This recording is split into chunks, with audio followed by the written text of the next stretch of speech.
Okay. So first things first, my name is Justin Maskell. I'm a human performance specialist with Proteus Motion. I've been with the company for the better part of a year now. And today we're going to go over a deep dive into custom performance testing. So I know this link was open. If you don't have a Proteus, welcome. Definitely hang out, kind of see what Proteus is capable of. But some of the things, especially as we dive into the software side of stuff, may be a little bit over your head, but just hang in there. Any questions that you have, I'm more than happy to help you out at the end. So a preview of what we're going to be doing today. So like I mentioned, we're going to be doing a pretty deep dive into Proteus software. We're going to go over some of the reasons why you should be creating your own custom test protocols. We're going to go over some points of emphasis as you create these protocols, some small but major steps in that process. We'll design a test together so you can see kind of what the guts of our software looks like and how to get around that. After we do that, I'll show you some of the results that you'll be able to use to better help your clients, users, and athletes. And then I'll go over some FAQs that we typically get on the human performance team when it comes to making these protocols. So first things first, why should you be creating a custom performance test? So with Proteus, you'll be able to test a high degree, a large amount of any movement pretty much that you would want from our library. You can create baselines for your team, for your group of athletes, and you'll be able to compare the results that your athlete gets from one of these tests to any demographic of person using our filter feature. You'll also be able to create individual baselines to determine an athlete's readiness. With the data that you collect, you'll be able to see trend lines that pop up in their data. You can use this to auto-regulate your athlete's training. If they're having a down day, they're not producing a lot of power, to kind of pump off the gas a little bit. If they're testing a little bit higher that day, you know that you can go a little bit harder on that gas pedal. With our software, with the unilateral exercises, you can look at asymmetries from the left and right side, looking at power, acceleration, deceleration, velocity, a bunch of different metrics that you can look at there. And then with these protocols, you can create a protocol that is set for every type of athlete. Let's say you wanted to create a protocol for just football players. Let's get even more specific for wide receivers. You could customize that protocol each time you do it. So if you're working with a professional, you can maybe do a little bit higher resistance, even higher repetitions if you wanted. If you're working with a younger athlete, let's say a middle schooler, you can use that same protocol and you'll be able to change the resistance and repetition on those protocols. So diving into our side of the software here. So one small but major step that we typically get asked about is repeatable versus non-repeatable tests. So to create a repeatable test in Proteus, you'll have to go through the admin portal to get there. So you'll select admin on the user selection screen. You'll select protocol templates, which will already be selected, and then new protocol. And then you'll be able to create protocols that will populate in your performance testing area for all your athletes. The other way to design a test is in the athlete's performance testing center. There's that small button there that says design a test. That will not create a repeatable test. So a good use of that is, let's say you have a quarterback come in and you want to just test a PNF D2. You can pop in, select whatever exercises you want, select the resistance and the repetitions. It'll save that data for that athlete so you can go back and find it, but it won't repeat the test each time. So if you want to repeat a test, you're going to have to go through the admin way. If you want to just do a one-off quick test, then you can do that through the performance testing center for your athletes. And we'll do all of this live as well, but these are just points of emphasis. Publishing and locking your protocols. So when you're creating a protocol, you'll notice at the top, after you put a name in, underneath that, it says publish. So that publish button, if it's unselected, your athletes and trainers aren't going to be able to access this protocol in the user's performance training center. So if you want people to be able to find it, make sure you select published. If it's something that you're working on, you don't have to publish it. You can always go back into the protocol and unpublish it if you want as well. And then that will take it off of the screen for your athletes and trainers. They won't be able to find it. And then the other small detail on this configuration screen is this locked button over here on the right. So with that locked button, when it's selected, the protocol that you create in this custom protocol portion of the software, if it's locked, it will set the resistance and the repetitions, the movements. No one will be able to change those different variables. If you leave it unlocked, each time that you start this custom protocol, you'll be able to change the repetitions and the resistance, the movements, the order of the movements. You'll have a little bit more freedom each time that you start the protocol.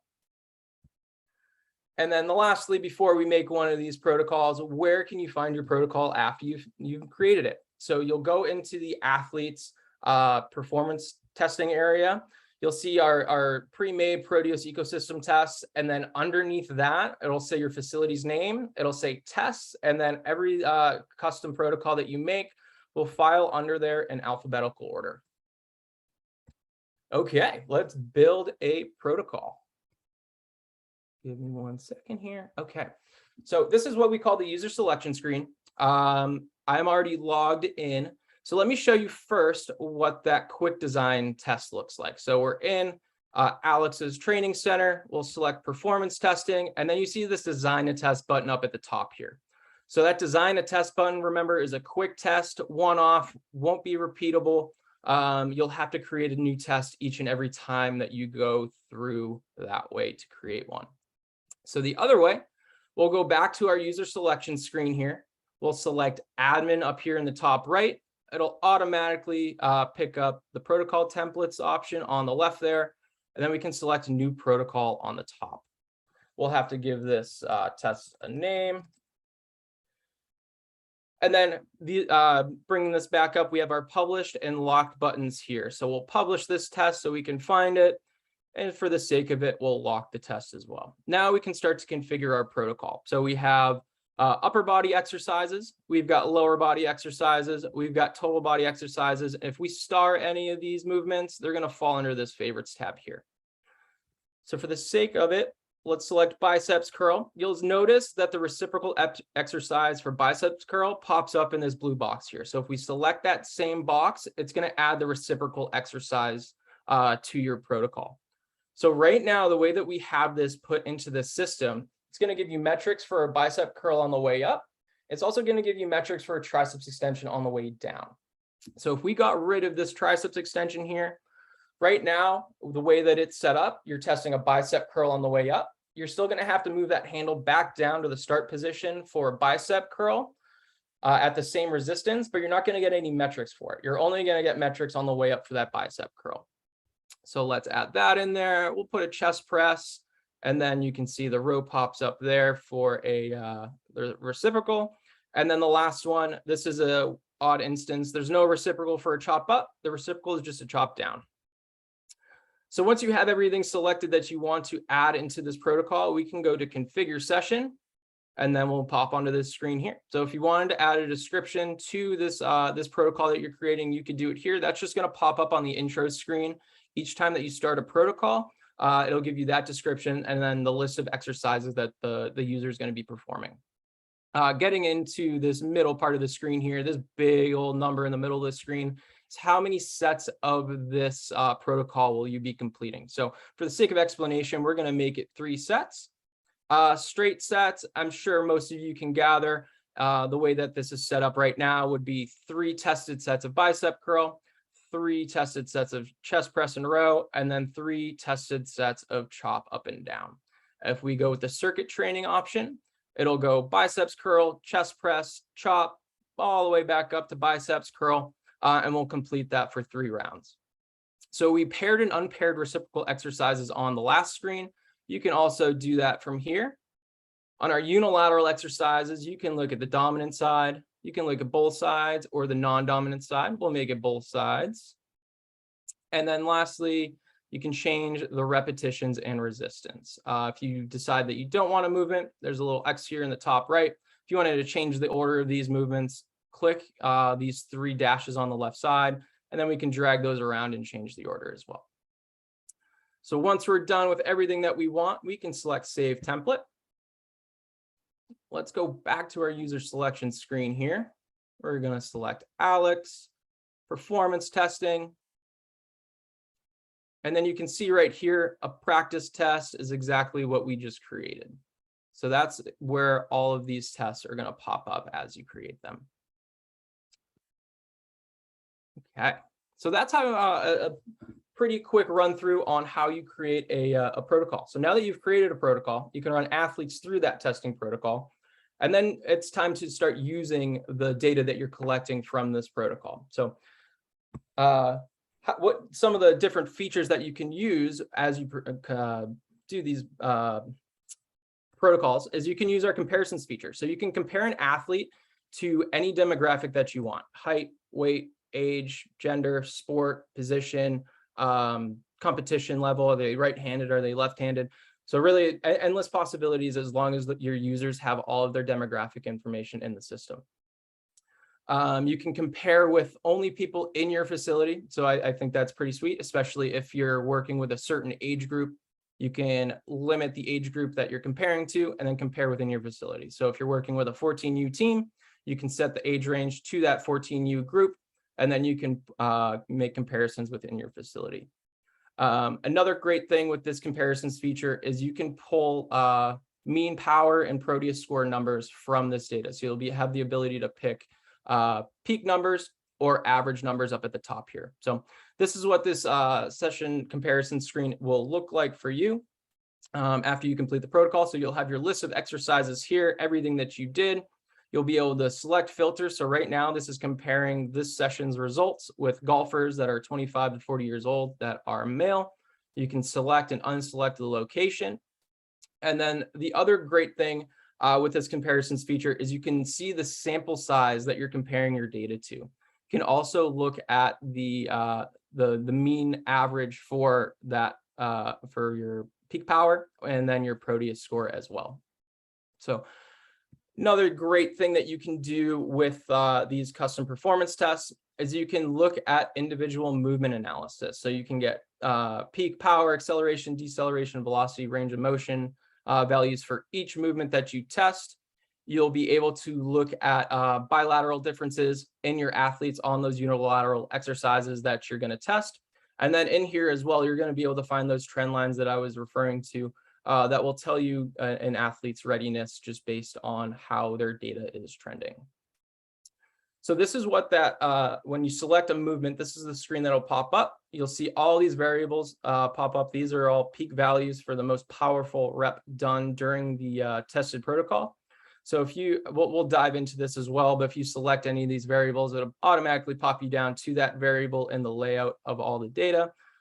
Within this screen, you can look at right side versus left side.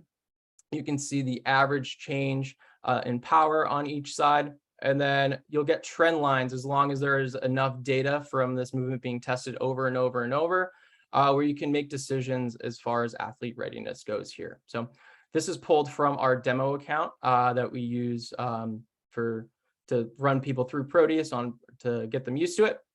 So you can see here, if this was an athlete, they're probably around 200 is about their average. They had a great day before January 25th, but then they were down in the gutter a little bit on this May 3rd date here.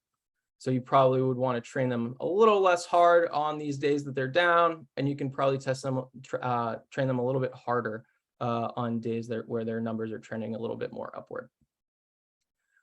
From that same movement analysis screen, up in the top left, you'll be able to pull 3D movement data. So you can see the exact shapes that Proteus went through in 3D space. You can see where power is peaking during that movement. You'll be able to see peak power values for every repetition that you recorded. You'll also get an average power trend line from this screen as well.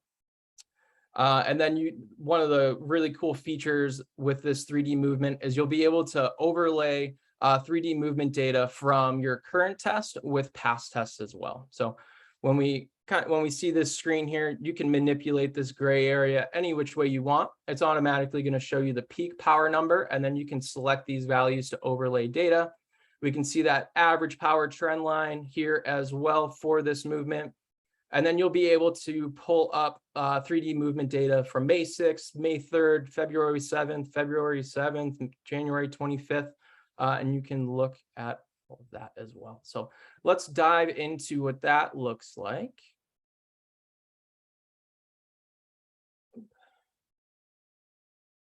pull this up here. So I'm already on the session summary screen here. This is pulled from a power report. So remember, you don't get a power report with our custom performance testing. So just disregard that big blue button there. So we can jump into the comparison section here.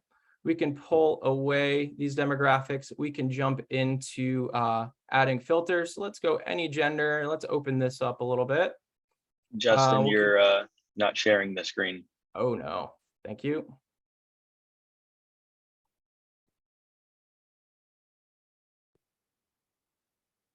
Got me now? Yep, you're good. So let me go back here.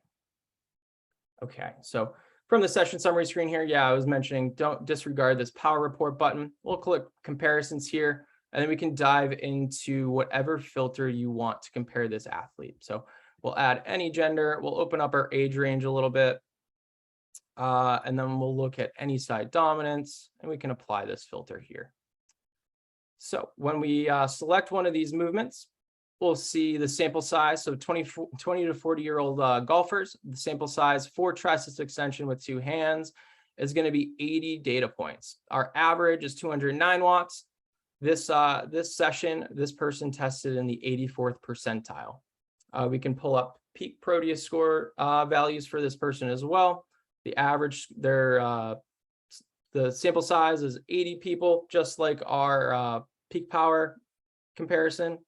And then our mean number is 1.6. So we can add in our own location. If there's not enough data points, we can see here the sample size is 1. It's going to tell you, hey, maybe if we took away one of these filters, it will add more people. So I'll take away my location, and then that will open up the sample size a little bit more as well.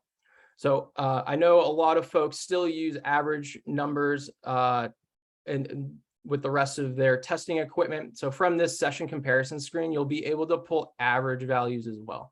So we can pull out average power and velocity, and then an average Proteus score as well.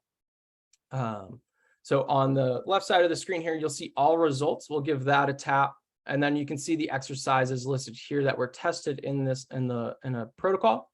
We'll pull up biceps curl. So we can see here a trend line pops up for power. If we select acceleration, it'll bring us down to that variable. Let's keep on going here. You can see the percent change over time. I think it's a very useful tool to see exactly where people are compared to themselves. And then up top here in the 3D movement section, we can take this area and we can move this around any which way we want.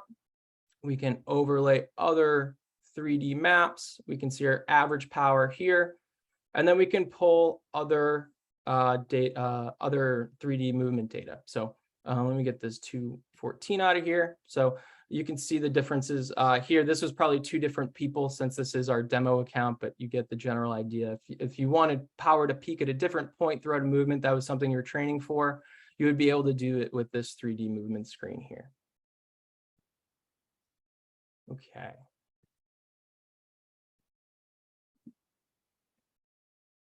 Just before I open up the floor to all of you good folks, just a few FAQs that we typically get for our custom performance tests.